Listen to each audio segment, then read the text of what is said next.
Greetings, my travel.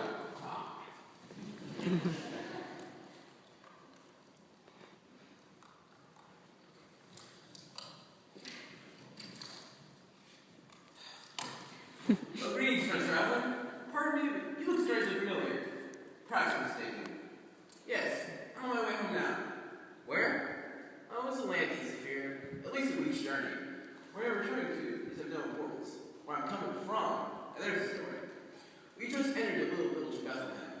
Could our calculations be off? Could all the writings be wrong? We were seeking a king, but we saw no signs of royalty, or even of wealth.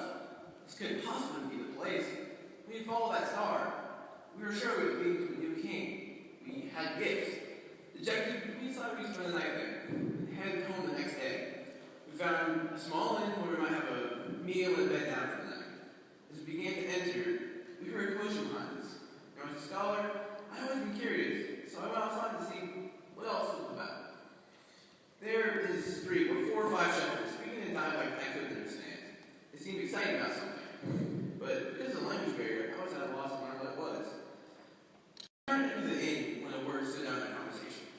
Messiah. That was the word the writings used for the king we saw. I ran to the street into the midst of the shepherds. It must have looked like a madman to them as I tried to get them to understand what I wanted to know. Finally, one of them was able to understand my limited Greek.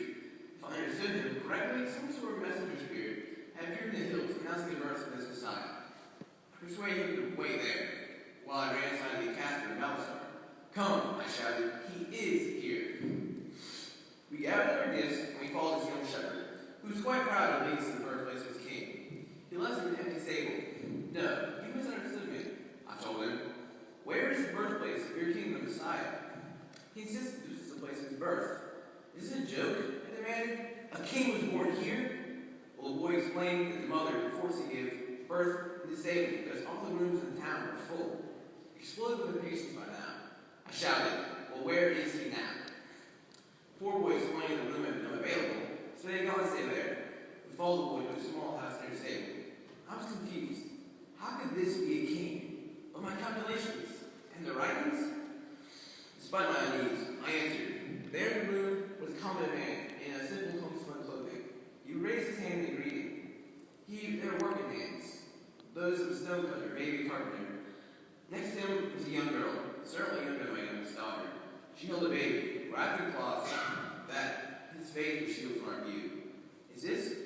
I told him for words. The girl smiled, and as she uncovered his face, said, his name is Jesus. Oh, at the sound of that name, I fell on my face, and I wept uncontrollably. I wept and I laughed, and I worshipped him. Heard music from the voices I never heard singing, glory to God in the highest. I don't know how long I remained there, but eventually, I looked up. The girl, the mother, was still smiling. The man still looked confused.